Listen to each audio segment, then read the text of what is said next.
Ma mission TV, le miroir du monde. Élection comme qui prétexte. Prétexte oyo ngako bimisa mobulu ya makasi na kati ya mboka na biso.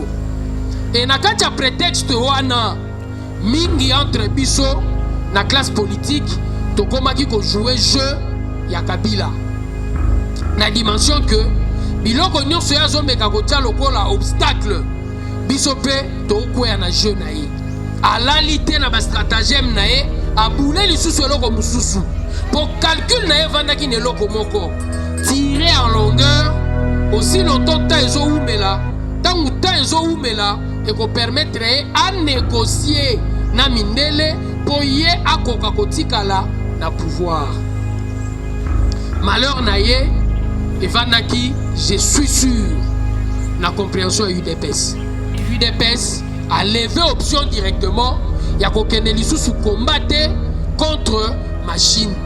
Batu batalaki yango na liso mabe na kokanisa que tokomi na idée to collaborer na Kabila. Et pourtant loka liboso biso tomonaki a tricher, a saler la machine, alternance et koya. Pour y est déjà à cause de la candidate grâce à Milulu à Saint-Sylvestre. Et ceux qui vont lancer une intervention en chef de l'État, surtout devant les hommes d'affaires, azakina bango clair, même quand on s'appelle mingi na langage wana. Alors bi RDC azana besoin na bino pour na accompagner na développement. Mais ceux qui vont décider kota la biso na musika, bobo iko accompagner biso pour rater opportunité. Ma mission TV, le miroir du monde. Viva! Céline vive, viva! Viva! UDPS, viva! Viva! Viva! Viva! Héros national, père de la démocratie en République démocratique du Congo. Félix. Et ceux qui vont lancer une intervention en chef de l'État, surtout devant les hommes d'affaires, azakina bango clair, même quand on s'appelle mingi na langage wana. Alors bi RDC azana besoin na bino pour na accompagner na développement. Mais ceux qui vont décider kota la biso na musika, bobo iko accompagner biso pour rater opportunité. Azaï clair. Na interview mususu kuta lobby Belgique azaki une hésitation, mais lelo ngana yeko pesa bango ba garantie, il faut ba accompagner biso. Pour ceux qui ba salité, ba pays est belé lelo. Et comme il faut s'intéresser na Congo, surtout na ba jeunes et na bango, en leur proposant des bourses d'études na d'autres opportunités. À cité Maroc, à cité Afrique du Sud, à cité Chine, à l'objet, etc., etc. Donc il avait un langage clair vis-à-vis d'Aba, homme d'affaires belge. Et là aussi, il faut le dire, presse internationale est soulignée nombre de Bazalaki dans la salle. Une centaine des hommes d'affaires ont représenté 50 000 entreprises belges. Donc, Angouma, elle est retenue comme un élément de taille dans l'analyse. Il y a des commentateurs. Donc, c'est pour vous dire que Zalaki voyage Moko, il y a Motouya. Et du point de vue à la Belge, na point de vue na biso. A Kenda qui peut, à Moni, responsable de la communauté linguistique, il faut reconnaître que crise à Wallon, na ba flamand, et ça peut bilogo et bandi ko fragiliser Belgique. A Kenda il peut faire wangon inverse. À solo il n'a pas communauté nyonso pour n'en pas savoir ba garantie il y a de la place pour tout le monde. Il est pèse viva. La souki est bénéfique pour na biso nyonso tout. La dimension oyo, il est important réellement débat et à la carte UDPS. C'est sûr pour toko ma place au tokomi à la différence avec les autres partis, ma casse na biso et vandi na ruswana la discussion. ndenge pe zoza na ba quartier na biso soki mutu mususu azobeta lisolo en dehors ya politique de fois ba yebisa ye wana tembelo wa bato ya UDPS tembe wana bato ya UDPS yango te permettre biso lelo tozala riche en histoire yango te permettre biso lelo toyeba quelle est la position qu'il fallait réellement prendre na ngongo yo Congo elingaki connaître crise oyo non to connaîtra te po lelo nde tozaleli boye ndenge tomonela makambo que tokosanga na lupango tozobeta lisolo ça paraît facile pour la simple bonne raison enjeu des enjeux il y a des élections au ndenge zalaki beaucoup d'entre nous tozalaki nango te mboko yo ezana bato mbongo au calcul na bango ezalaki il faut mobulu ebima po bango il fallait nécessairement basila nana Kabila po Kabila tonga luki 3e mandat mindele belé baboko accompagner pour Félix na Matavion na endenga zalaki kotambola il avait compris pour réussir na ko étouffer Kabila il fallait de la diplomatie.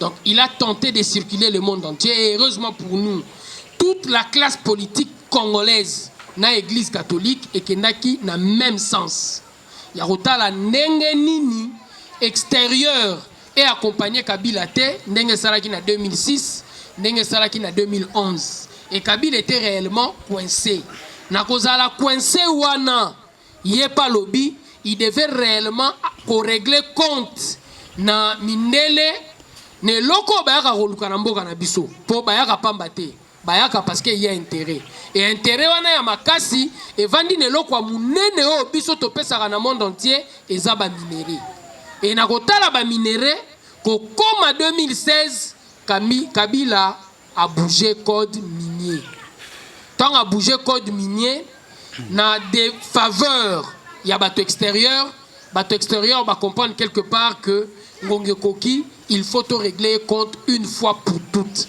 et qu'on régler compte pour na bango et lingai ko le kananzela mobulu bakangiye ba appauvrir élection comme qui prétexte to ngako bimisa mobulu ya makasi na kati mboka na biso et na kati prétexte wana mingi entre biso na classe politique to komaki ko jouer jeu ya Kabila na dimension que biloko nyonso ya zombeka kotia lokola obstacle biso pe to kwea na jeu na ye obstacle ya liboso aye calendrier tche biso makelele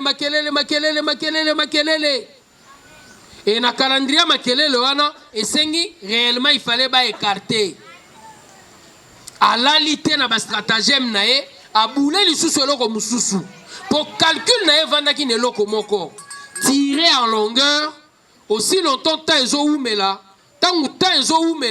et ko permettre à négocier na mindele pour ye akoka kotikala na pouvoir malheur na ye evandaki je suis sûr na compréhension à UDPS grâce ya débat pour mayele ya mutu evandaka na likambo osalaka mokolo nyonso tout à force de débattre atanga muto na ebaki te tellement échange ezo salama ezo permettre ngai na koka kobakisa mayele na discussion nazo sala na moninga et makasi ya débat wana yango mte permetaki biso nyonso to ko comprendre ndenge nini to ko mema masano yango na kanda wana na koluka mobulu esali que UDPS abandonne une option. Oh, de fois, na Kinshasa, bakwe mususu pe, biso bato sera très majoritaire et comment compliquer bato na compréhension. Et parmi biloko wana, ya munene yako ya machine. Biso nyonso, to sensibiliser ki ba Congolais contre machine. Biso nyonso tout. Toute la classe politique congolaise, la société civile, to sensibiliser qui bat tout contre machine. Heureusement, UDPS n'a qu'à ba débat naé, a souki na comprendre que machine est un prétexte au Kabila zolinga utilisé pour la simple bonne raison élection epusana. Et l'UDPS a levé option directement. Il y a kokende lisusu combattre contre machine. Batu batala ki on a liso mabe. Na kokanisa que to komi na idée to collaborer na Kabila. Et pourtant loka liboso biso to monaki a triché, a salé la machine. Alternance et koya. Pour y est déjà à cause de la candidate grâce ya Milulu ya Saint-Sylvestre. Neti déjà ndima qui ko signé qui ne va plus se représenter et en plus qui ne va pas modifier la constitution de la République, tu estimes que ezali sous importante to vendre la prétexte oyo ya machine pour ceux qui te vendent les machines et que même biso la logique oh photo bakisa mikolo poto kende na vote ya papier ezwa maki mwa mabe ayeye moko atumbi machine eziki batu pe basala enquête pour na hôtel la place machine ezikaki alingi te batu bakota bamona biloko eziki ba évaluer machine boni eziki alingi te batu bakota po batala biloko nini eziki batu ba évaluer pe lolenge nini olongwa na wana stratagème na ye asuka eye balongola ba circonscription mususu ba kwa mususu où il fallait participer à l'élection ba chango libanda na makanisi ke kokyo pesa kanda po bato babo élection UDPS pe lobby atana Kinshasa pamba biso tolingi kaka élection et eloko wana pe lisusu emonana ki mabe bato bazai komona on dirait biso tozo lingate que tozo linganeti biloko Kabila zotia biso tozo soutenir ango et pourtant to comment comprendre que ça ba prétexte to eza na kata stratagème na e pour emema biso na koboya élection et quel medina biso evandaki ne loko moko est important au président Félix abandi ko lakisa depuis 2009 que il est prêt à coaliser avec la force politique Nyon surtout au cas de constitution et Pessimoko présidence Moussousou primature. À l'Obango déjà en 2009 na fauteuil blanc. Et à l'époque biso Nyon Sotozwa kango malamute to milobelaki ta la position muto azozwa azana posa mbongo. Azana besoin mboko ekende liboso te. Mais pourtant, le président Félix avait vu avant nous qu'il était important, dans le contexte de notre constitution, ce qui majorité, majorité parlementaire et qui est dans Mosusu, Mosusu a eu présidence dans suffrage direct, il est mieux de coaliser. Pour nini il fallait tout le monde à bongo. Il fallait tout le monde à bongo pour et vendre essentiellement la richesse ya mboka na biso. Et lokoyo ezamba la liboso te Congo vivre ango. Et vivre ango na 60 Kasavu Buna Lumumba. Kozanga ya ko créer un vrai consensus politique de gestion. Et crise il y a septembre 60. Et la crise en septembre 60 Mobutu a en avant-plan, Alongoli président na premier ministre, quelques jours après, a réhabilité président, à Kekozwa, bana classe, ba commissaire généraux, Tshisekedi notamment, a yena bango na gouvernement, Oyo, ba Tcheli Soussou, Lumumba te. Gouvernement ezaki géré, na ministre affaires étrangères, Boboliko, Bomboko. Bomboko mutuazu yango na maboko.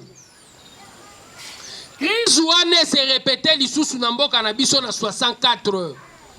Moïse Nchombe na Kasavubu. Moïse Nchombe a eu majorité parlementaire après constitution 64. Cause en majorité parlementaire 65 il fallait élection ya élection à la second degré les deux chambres réunies, net à l'olenga 60, et na 65 déjà net prévision, probabilité comme on a que Kasavubu va perdre les élections. Manque qu'il y a un consensus politique entre les deux grands leaders au sommet de l'État et créer les sous crise. Mobutu Asali, deuxième coup d'État. Et na deuxième coup d'État, na Touro en novembre 65, en Ganzami na pouvoir. Nama loba o azaki koloba. Tomoni mbilinga entre ba politiciens. Neti ba politiciens bazo sala te pombo keza na kimia. Arma décidé azwa pour un certain temps. Court. Un temps court. Mwende. Et puis après tant kimia kozonga, a kozonga c'est la base civile. Tant court ane sala 32 ans. Azui. Angwanzami. Atikali. Et richesse wana ya histoire. Oh, ce qui bisognos tout totali, to moniango lisusu na 92. Après les 24 villes 1990, 20 après les stroïké soufflé. La conférence nationale est gagnée Afrique.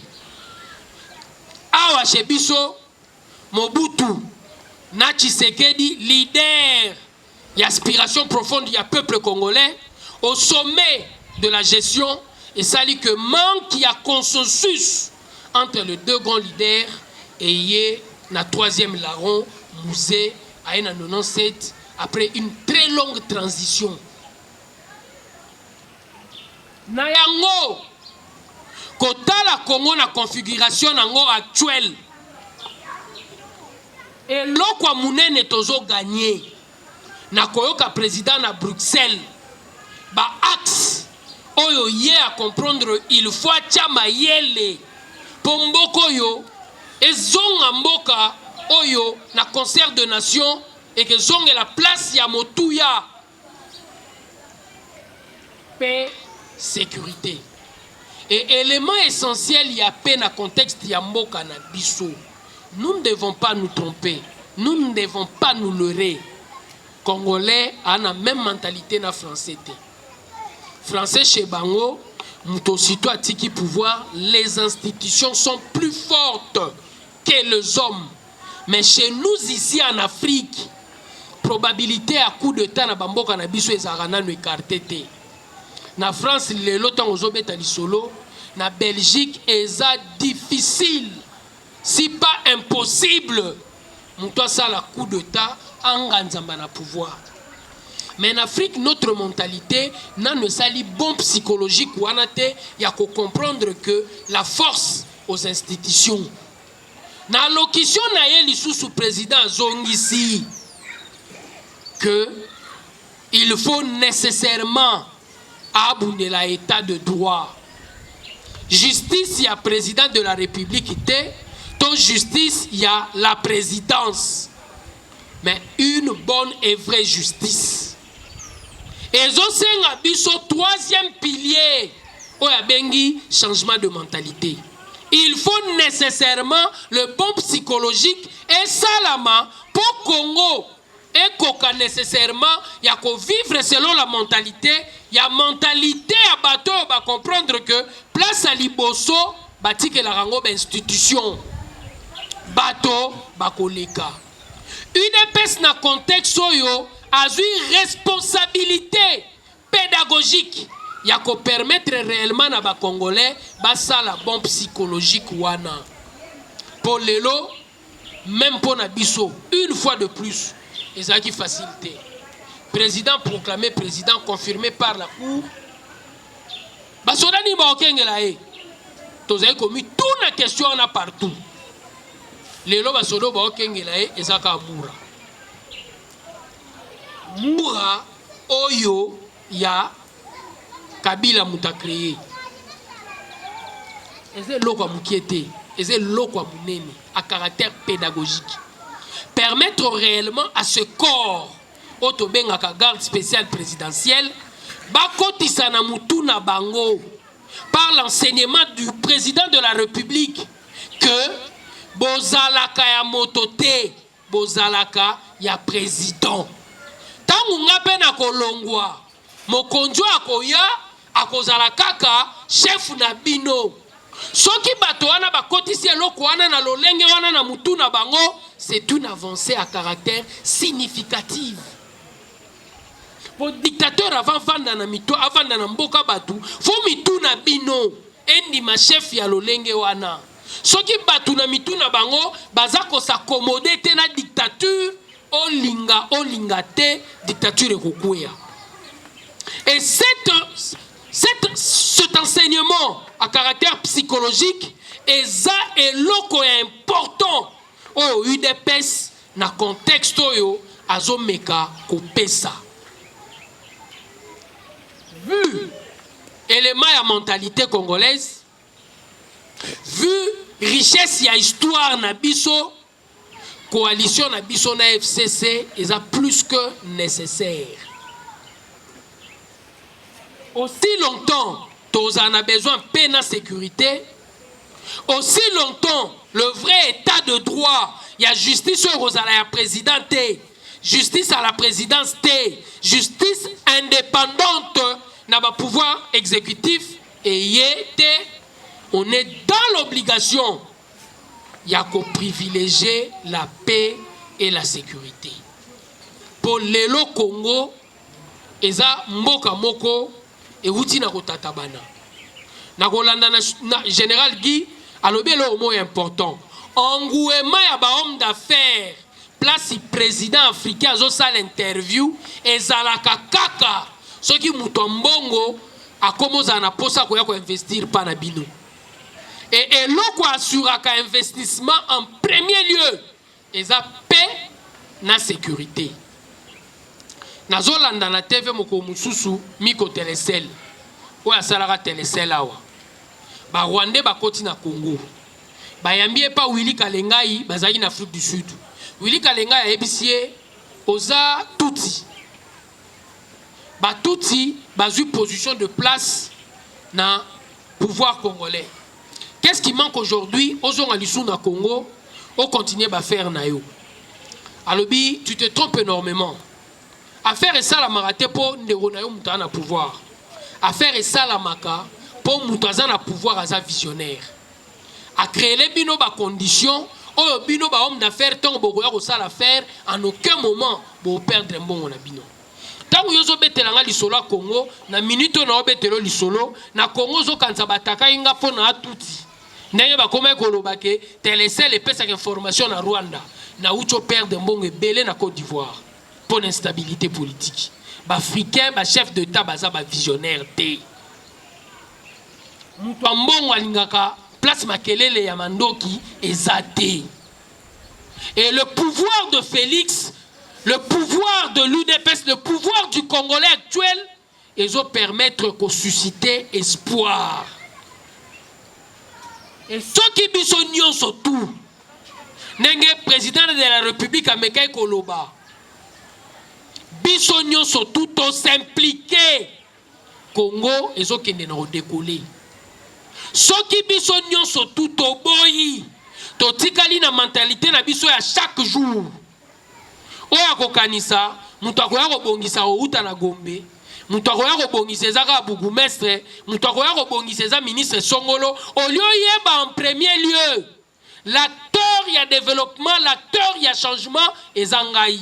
Ndenge président Lobaki yango lisusu na locution na na RTNC que implication moko na biso aussi minime soit la conséquence de ton implication, mais sois-en certain ceux qui t'ont s'impliqué mbokeresa nini et kende liboso et liboso mboko yo et fanda na mentalité oyo biso nyonso tout tokolinga kosala nango bon pour mentalité sika et permettre na Congo tous en attitude ya mboko yo elingi ko se développer. Mais élément essentiel est la paix na sécurité. Yangwana tina ya coalition oyo UDPS a compris qui avant tout le monde pour ezali kambu eye avant campagne na 2009 déjà. Président Félix a été le candidat président, ma betaka déjà li solo, oyo sala malelo. Et ceux qui n'ont pas Telecel, n'a se permettre à Koloba que aza visionnaire. il avait compris avant nous tous que nécessairement ce qui est le salami faut collaborer na mutoyo. Je ne peux pas me permettre de dire Kazaki adversaire, ennemi même. Pour Awalelo, général Asengito bandana quelques secondes il y a silence, minutes à silence. Pour le 19 septembre, ba assassinat ba tout lâchement na kacha permanence na biso ba tchabango moto. Et bien le président Tshisekedi devant dit 2 ans ba boye zonga. Mais au moins l'UDPS a compris. Pour Tilelo, toi na batubana en prison. Tilelo, toi na batubana en prison, arrêté injustement les membres de l'UDPS, ba conseiller bango makambaka moena sampu. Mais l'UDPS a compris l'intérêt du Congolais passe nécessairement par la coalition. Total ba passion biso to yokité, total ndenge ennemi nyokola ki bisoté, mais total la liboso et na total la liboso, il faut privilégier en premier lieu paix na sécurité. Place qui m'est zate investissement et raté. Ce qui mundele place à comprendre que 2023 élection Gozalaneti 2018 sois certain d'investisseurs bakoye ebele na sukiwa. Qui na 8e ndenge basengi et comme 8e on est à première deuxième.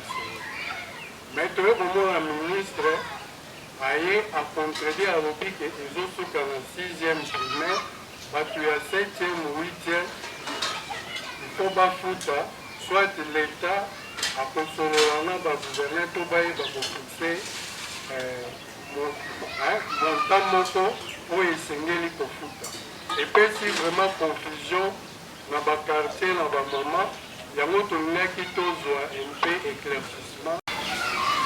Base de motoseraki makambo kobattre campagne kokende kopona vote lelo toza komona bamosusu base détaché bakomi biso nde baami de Faci soutien à Faci, soutien à Ceci, soutien à cela lelo ya koboma nyama ezali bato mosusu nyama kofi la télévision, est-ce que ce n'est pas une façon de conduire le président de la République de cultiver le culte de la personnalité? La 8e, ils ont dépassé là, nous voyons la priorité. Maintenant, nous avons un accident de casquette va contribuer. Parce que moi, je suis dans le cité de l'enseignement. La question est parce qu'on a dit ça, parce qu'on paye sa matière, dans la 7e ou 8e. Parce que niveau, il y a l'école primaire. Parce que le niveau est secondaire. On devait commencer par là. Ou bien, pour amener, pour voler le système à la 7e ou 8e, parce que ce sont les mêmes enseignants qui sont là-bas. C'est le même programme, il n'y a pas de changement. C'est le même programme, qui sont les mêmes enseignants. Mais le président faut distinguer que, oh, il y a une gratuité, tout ça, primaire, et comme on a secondaire. Oh, ce sont les mêmes enseignants. Dès que nous avons enseigné à la 7e ou 8e, alors que parfois on besoin de une humanité pour faire ce cours. C'est là où il y a des difficultés. C'est pourquoi je félicite le président de la République. Parce que l'impact, il y a décision. Il y a des échos dans la radio. Quand vous avez interviewé, c'est le top du Congo. Enseignant, il y a Kimbangis, armée du salut, ainsi de suite. Je remercie le président de la République. Je dis que la gratuité, c'est comme si on dit que les parents vont mbongo. Parce que mbongo, c'est pour profiter de la vie sautée. Mbongo, ils ont profité de la vie sautée. Troisième, premier des humanités. Quatrième, deuxième des humanités. Cinquième, troisième des humanités. Sixième, quatre des humanités. Alors, ce qu'on a dit, je crois, depuis hier, la gratuité va jusqu'à la 8e. C'est parce que l'enseignement de base, on fait sur allusion à la 7e et la 8e. Donc, on vous a par rapport, on va référer dans 5 configurations, on va une nouvelle configuration. Donc, quand on a pris le niveau, il y a 8e. À part ça, on a jusque là. Attends, bon, il y a 3e, si la 6e, on va vous souffler. on suppose que on appelle ça frais moins que na niveau ya frais à l'état. Et on attend fait 50 000. Donc première tir na 8e est gratuit, aucun frais. Alors na lingi na yeba ndenge boza bino mibale wana parce que vous êtes au niveau national. Quelle est la politique qui est parlée actuellement na kati ya niveau national? Et puis si je suis Moussous, il faut tout changer peu à partir toujours à niveau national, tout changer peu méthode à contenir la réunion à niveau à base. Parce que j'ai l'impression comme si la méthode des agents hein, ça ne change pas parce que nous devons Kolongwa que tous allons dans l'opposition, tout comme ce qu'on a pouvoir. Comment tu peux tenir la réunion kaka parce que c'est peut-être manque d'initiative venant de la direction. Mais sur les autres salles, tous dans la carte d'opposition, dans la carte de la réunion. Ce qui est vraiment. Donc ça ne fait pas avancer les partis.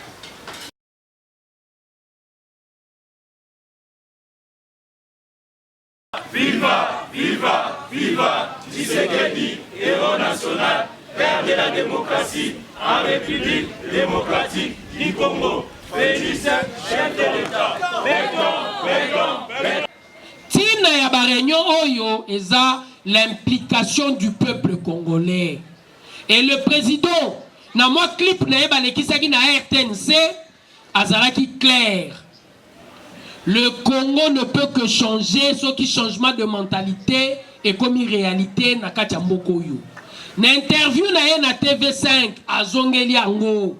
Changement de mentalité yango nde moto ezali clé ya makambo po mboko yo ekende liboso.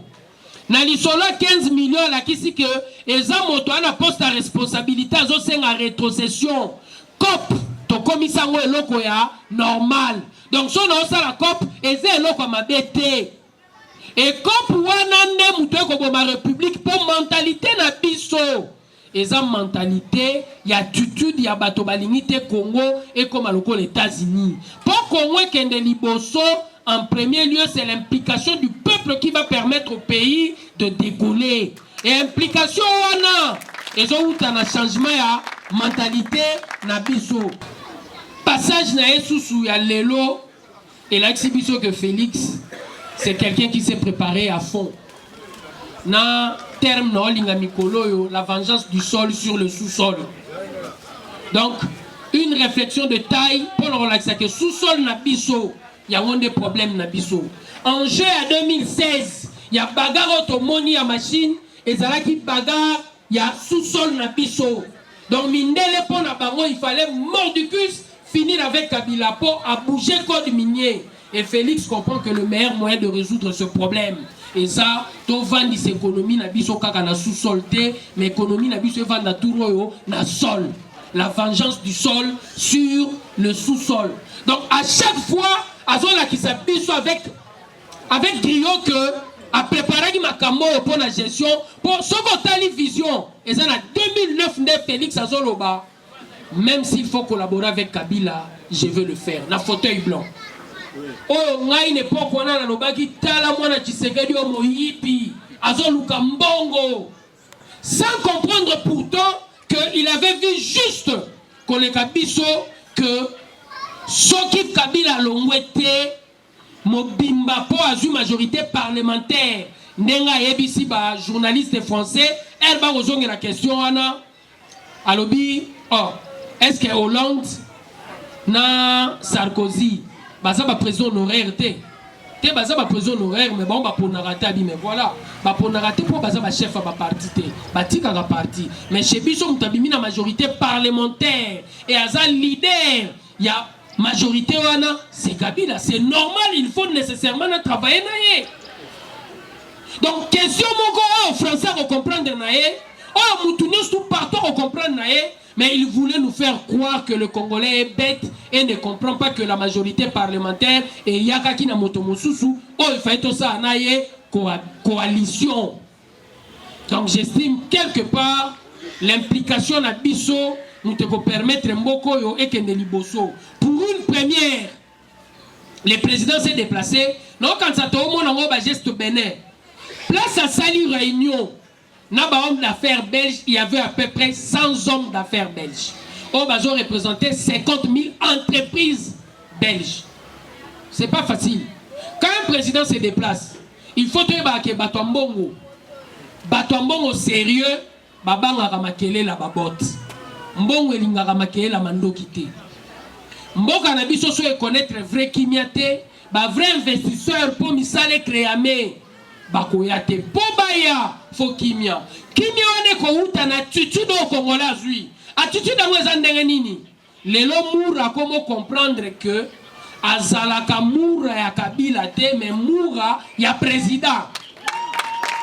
Pour elle Félix akolongwa moura wana akokoma pe moura ya président oyo aye.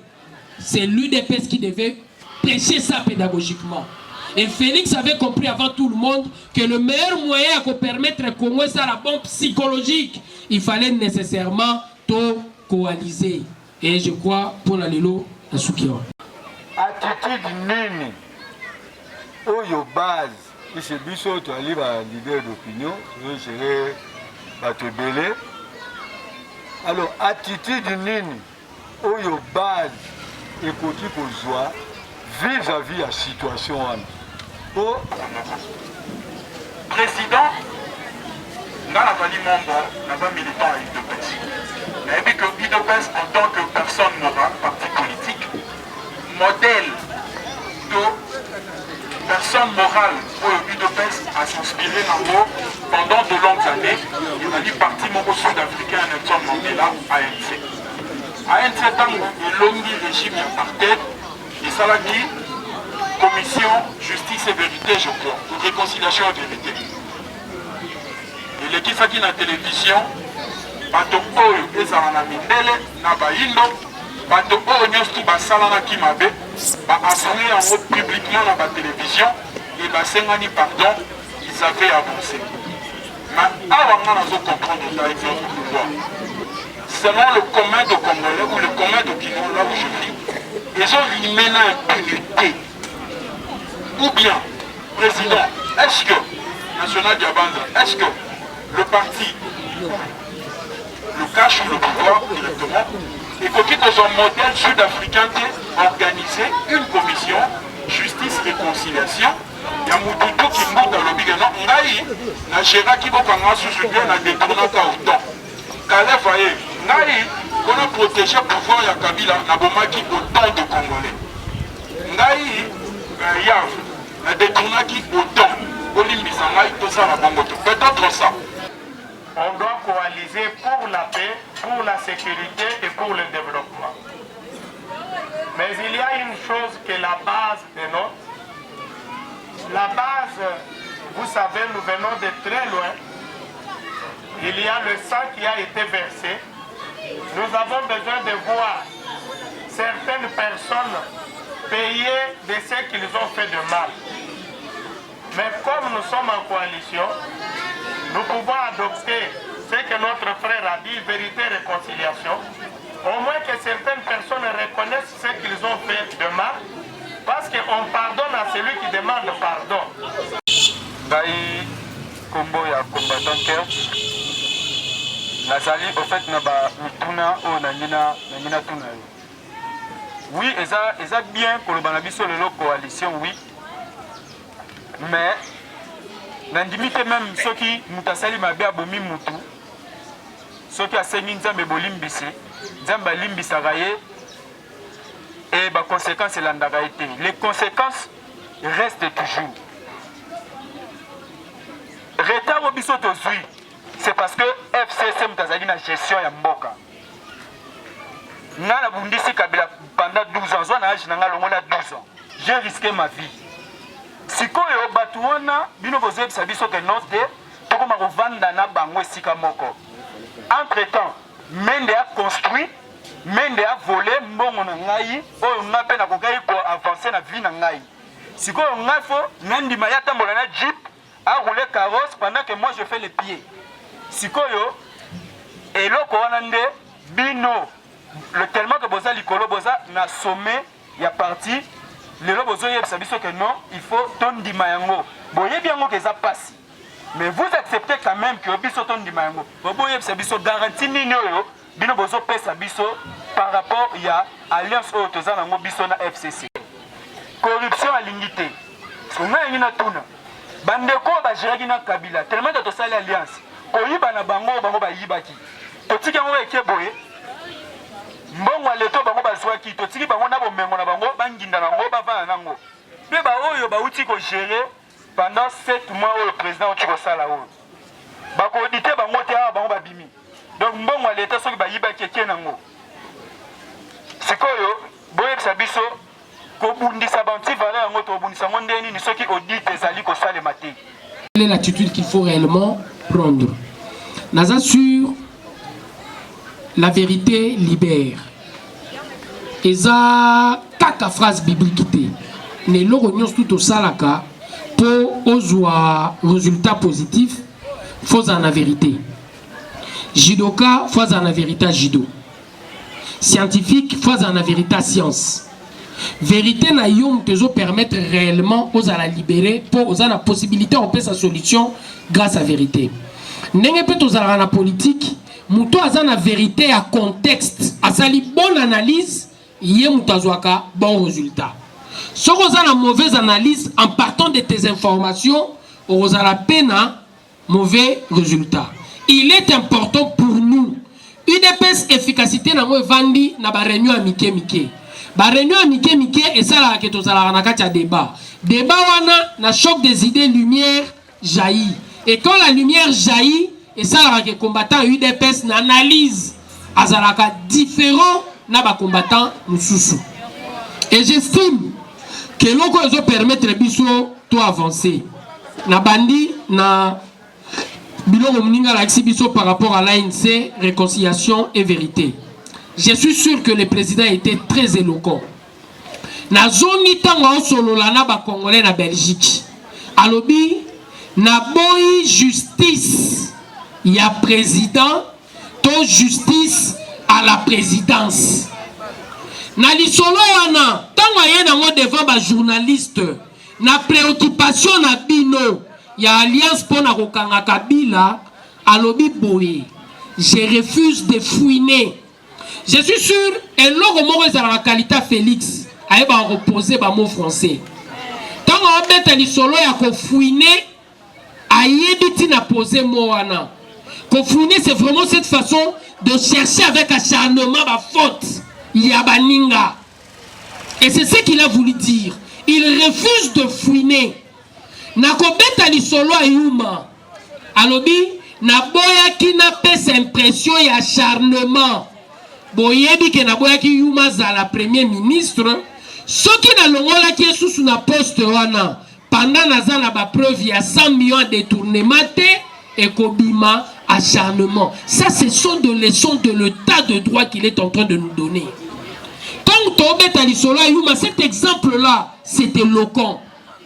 Quand on lingala qui sa dimension wana, yakobo yako fouiner, pour la qui ce qui est la préoccupation première du peuple congolais, oeza d'abord peine à sécurité, nako éradiquer nzala, alalité, alobi, je veux un état de droit.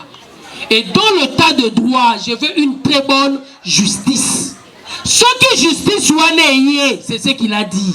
Toute personne qui s'est sentie lésée dans le passé a koya ko porter plainte. Mais lelo, ce qui te lobby to sala yango et que ça la justice il y a président, ton justice à la présidence. On va réellement demander à Félix l'homme fort d'arrêter les voleurs. Pour tant que ni solo 15 millions, bah journaliste balobine mais na yo pe ni sous makambongo zo salama. Abi oh. Moi je vous dis que aussitôt arrivé le Congo va changer. Non, c'est un processus. Et dans le processus, place à tanga iskoko abeta ni solo ya cop. Dans le processus, boyeba que pendant des décennies Congolais azan un comportement na attitude à joie. Il faut nécessairement ndenge na sali cellule. Il y a lutte contre la corruption et là on a ligné zala aligné les sous élément moko ya formation pour le changement aligné les sous agence il y a changement de mentalité. Donc alobi ils ont kende de pair. Ceux qui se comptent en Afrique du Sud, l'Afrique du Sud c'était déjà un état organisé. Tant bazo y a la réconciliation et vérité. Il y a un instrument au Félix Alobi. Dans un état de droit, la justice, elle est indépendante. En Afrique du Sud de l'Okoana, ezalaki déjà. Les personnes lésées avaient possibilité de porter plainte pour cause d'apartheid contre Batoyo Banyokolaki Bango. Pour justice, il y a solo ezali. Et le meilleur moyen pour eux, il y a qu'au cimenter réconciliation, ezalaki que il est mieux pour nous. Tant qu'il y a la justice, il y a solo te oyotozanango. Tant préférer beaucoup plus réconciliation et vérité. C'est deux contextes différents. Mais ceux qui ont dit mboka na biso, problème na biso liboso eza justice. Biso nyonso toza awa to yebike muto mbongo pour perdre la justice na biso ezalaka difficile, c'est pratiquement pas impossible. Pour au moins na penza muto a violé moi na 15 ans ya mobola a aucune prison ya muto mbongo a kopima. Et dans une justice pareille, qu'est-ce que nous espérons? Ce qui toque la logique, il y a Kolanda Batouana Tokanga Bango, Boye Barakeza la chasse à la sorcière et qu'on permette de bisoter Tobimisa vérité. Et c'est ce que le président est en train d'éviter. Quand ça sera une très bonne justice, Batoubazo Kendo Funda, avec cette justice, so Batoba Fundi, il n'y a aucun règlement de compte à caractère politique. Là, ça va rassurer. Et c'est ce qu'il est en train de faire. Et moi, je crois, cette façon de faire, na compréhension na ewana, les londres la landia mo lisusu, na comprendre que ayebi très bien eloko lingi et puis azo comprendre ndenge yakosala yango.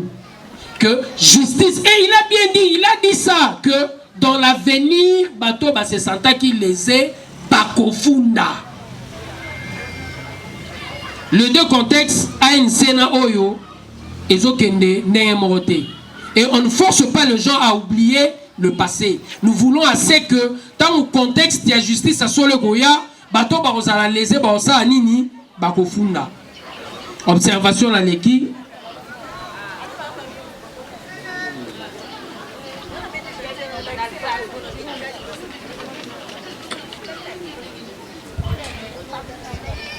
Nos amis de la coalition, président Zanelo Omora Lobaki, Lelo Lissus, dans l'Andaramagambo réseaux sociaux. Eh ben, il y a détournement bon par rapport à Kamere.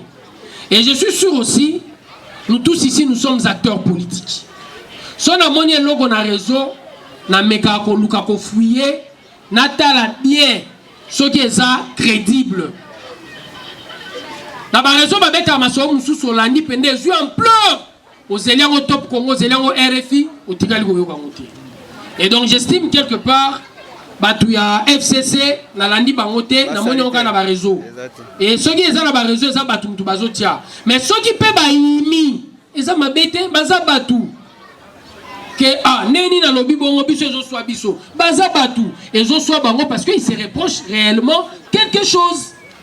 Et ça normal baloba. Moi si na mobali okutu babala ni baswanaka. Et bon ka so le no biso na bango moi ko potaneza. Et ça normal, quelque chose de plus normal. Na kacha parti biso nyo sunde tozawa to yebi ke to potanaka pe. Et ça normal place batu basangani moi ko swana mukie ezala. Et la pulu la mère, j'aimerais bien que nous puissions comprendre. Mutabandi ko Melissa biso pulu la mère eza Tshisekedi Etienne. Et c'est le mot, la phrase même qu'il a utilisée. Mukolazo solola, na mubake si alongwa parti, aebisaraye, c'est la pluie la mer qu'il faut boire. On est obligé réellement de collaborer avec Kabila. Tant où on limite 2 ans, Kabila tika la président, après sa kondo Tshisekedi, ce n'est ça.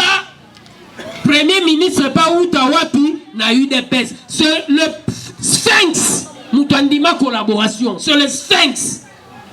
Donc nous devons retenir ça et comprendre que l'orientation autozanango lelo, nous kangi Kabila kenena demanate sur le Sphinx. Nous tendons qui to coaliser na Kabila sur le Sphinx. Pour Alinaga à la présidence, c'est ça.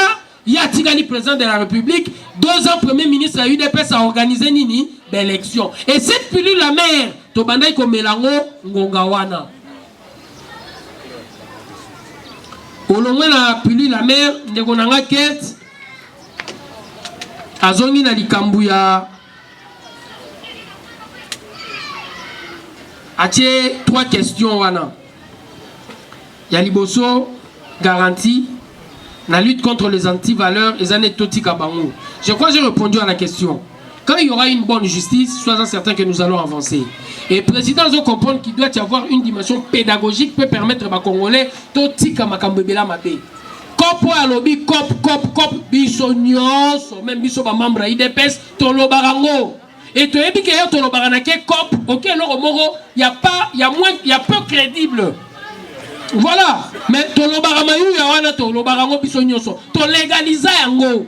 Et comme il était en train de dire devant le journaliste, c'est normal, même il sont là 15 millions bozo beta. Et ça détournement ya mbongoté. Il leur a dit ça. Ah bien ça rétrocession. Rétrocommission. Donc après avoir donné qu'on fout à 100 millions, fallait ba fout à ba pétrolier, bazui 15 millions, bazongi seli mutu. Pour Eza COP. Mais COP wana, et cette mentalité-là chez nous, c'est normal aujourd'hui. Il y a un défaut, to bundisa. Et dans le bundisa, le président a clip qui clair, implication, il y a chacun d'entre nous. Les conditions qu'il est en train de mettre en place. Et parmi les conditions, je prends un exemple. Ayambi, Moutouya, inspecteur général à finance, Poye Bissaye, fais ton boulot. Donc il est en train de mettre les conditions dans le pays pour que chacun d'entre nous soit à l'aise. Il y a qu'à dénoncer ma paix. Mais ceux qui sont au Kani Maboko, Moko Osanini, et télématé, ma ba ma tete ya au monate, ma ba ma tete mutorote le mélango, président sectionnaire, président cellulaire, ba sali ba identifier nos problèmes, ba ote le mélango pour celui qui est censé réellement résoudre nos problèmes à Sanini, à résoudre en haut. Mais ceux qui sont au Kani Maboko, changement, écoutez. Je suis sûr qu'il doit y avoir audit. Mais bon, tu connais qu'il audit faisait à Jekamine. Place Zagi Yuma. Congo Mobimba. Photo auditango. Et ton audité Congo yo. Ma beza depuis 60. Ti Lelo. Il était très éloquent. Donc, à répondre à ma préoccupation, nous surtout. Audit et Rosaria 7 mois, tes photos, Lukato, tu as ma condition. On va permettre que audit wana ezala ya solo. Et c'est sûr, dans les réseaux sociaux si na lobby, tomeka kofuyaka, so ba pesa information, au meki olandela yo moko si réellement c'est vrai pour les réseaux sociaux peso lobby sabatu makambu. Pour débat comme te permettre bisoto avancer, ndenge le poto le baradi choc des idées, lumière jaillit. Et c'est sûr, il y a un peu de force, il y a histoire na biso UDPS, il y a un peu de sali UDPS ça la makasi ko le kaba parti belé. Pour même na ndem aussi tomba la mogo, alobi tozaki na idée, il fallait zalaka Félix pour engagement ya ba militant na ye et l'équipe engagement ya ba militant yon surtout. Et la preuve, il y a ngoyo les lotozoya malgré l'espérance que il faut nous poster. Malgré peu de fois dans Mwakanda, nous n'avons suité. Mais nous nous disons, nous aimons l'UDPS en premier. Malgré biloko wana nyonso to lingana UDPS. Pour UDPS c'est comment neti. Hormis la dimension naza joueur nakati, pour joueur de fois utatika ravita ke imana. Mais naza joueur kuna na olo bape, on dirait na supporter ngo lisusu. Donc va raison na la tezara ya UDPS. Et il s'est fait que tina ya makambo nyonso tozo sala. Pour objectif nabiso principal est la attitude au faux combattant à Zahanango. Attitude doit avoir besoin. Les gens doivent comprendre en premier que Batou Bazan a pouvoir et Zabissou. Bato Bakoki ko perdre et Zapé Bissou. Na pesi exemple ya Lissouba na Bagbo Pambate. Ils étaient au sommet de l'État mais ils n'ont pas compris. Bagbo Lissouba Aza au sommet. Mais Andimi la conférence nationale va créer rubrique Yaba milice. Chacun d'entre eux comme leader azala na moi garde na ye. Yé avec l'État, pourtant il y a commis président. Batu nyonso bazaraki, il y a l'État et l'armée. Na garde présidentielle ba commis kokengela ye. Mais netaki na confiance na bangote a créé ba kokoy. Ça soupe, comprenant que ba pesi possibilité a comme un bras armé a créé Cobra. Tata Kolela a créé ba ninja. Et c'est le 3 mouvements Moutememi Mboka na Mobulu. Mais ici Félix, comprenant quelque part qu'il ne pouvait pas tomber dans cette bêtise, la même armée qu'il a héritée, Azolinga Komisango, armée républicaine, la même garde spéciale présidentielle qu'il a héritée, Alinga Komisango, garde spéciale présidentielle, Tozo Loba, Bisopé, Tozo Tchara, réseaux sociaux. Bazo formé Félix Balou, Morobo et Barozala, Bagarde Naï. Le jour le disait, comme si le président, on devait le réduire. Nakimoulouba. Pendant qu'il devenait le président de la République, garde spéciale présidentielle, il faut créer milice. Heureux Rwanda, heureusement pour nous, à Sali Angote, et Koutaki Lissouba, pouvoir. Bitumbe Banda, le pouvoir voulait arrêter un cobra de Sassou, présumé voleur. Et tant Bakero Lukae, le cobra en question logé dans la parcelle de Sassou. Na Okendero Lukae, guerre et Salinini, deuxième guerre et Banda Bongo. Et Bisso, pour résoudre le problème, Wana, n'a tutudo déjà président à Jui. Et nous le combattons. Nous devons comprendre quelque part, Bisso Batutouana pouvoir. Policier, Azalelo policier, il y a régime, il y a république. Et bateau, il y a régime, bazo gérer république, et ça, Bisso. Nous devons le traiter autrement. Nous ne pouvons plus nous permettre réellement de les traiter comme si nous étions dans l'opposition. N'est toujours ennemi. Et ce que nous devons comprendre, le plus grand perdant dans le contexte Oyo, non seulement aux ala Congolais, pour Koyana Mobulu, après Congolais et aux ala UDPS. Biso bateau de monanité, ceux qui 5 ans Oyo, toujours l'attitude qu'il faut, il y a qu'à comprendre que tout préserver ce que nous avons. Moutoyo, Kabila Koutola Kisaki Doussouamon en 2006, je crois. Mon Memimaki a Nakate. C'est ce qu'il était en train de dire. Et c'est profond. C'était pour nous faire voir, Yem Tazana pouvoir, Yem Tazana Eloko à perdre ce qui Mobulu et Bimi. Et quand le président est en train de parler de la paix et de la sécurité, sécurité n'a pas ce qui est et qu'on a un actif naé. Et Bisopé, toi, a intérêt à Koluka Kimia. À la petite étincelle, les perdants, c'est nous. Et c'est ce qu'il faut éviter en premier lieu. Batouba c'est la bisoté. Tomi Kosate. Batouba c'est la bisoté na Okangarabila. Soto Kangiye, Bobimana Balabala, 2 secondes. Lobby, problèmes sociaux et zongi lisusu na table. Batoubazo c'est la biso na résultat. Résultat, gratuité de l'enseignement, j'ai vu des gens farouches de la Mouka dire Natiki la Mouka n'a commis pour soutenir Félix pour amoni résultat. Neloko on a amoni résultat. Amoni que Neloko moko ya bomoinangai a touché ndakunanga, a touché ndakunanga. Na futa ka Minerval, ya mwana songolo na kofuta te. Ba toucher ndakunanga. Et c'est le problème congolais que nous devons réellement toucher. Soki tozo simba ba problème congolais te, tozo kanisa problème réel congolais et ça arrestation mi bimbala moko, nous nous trompons. Il faut nécessairement total ba problème congolais, biso toza en attitude ya mutozo batela maki. To éviter qu'on soit na tout le cabaïdé et résultat de la gestion, il y a président de la République, Nabiso. Je vous remercie. Pour la démocratie de 3. Union pour la démocratie et les progrès sociaux. Notre parti du peuple, parti de la majorité. Union pour la démocratie et les notre parti du peuple, parti de la majorité.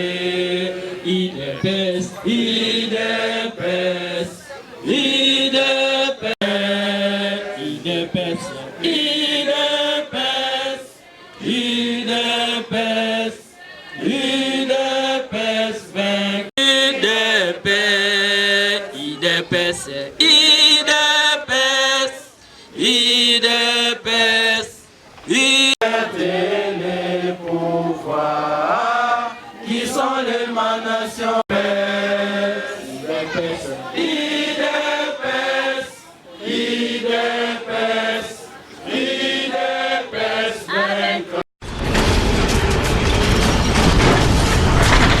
Ma Mission TV, le miroir du monde.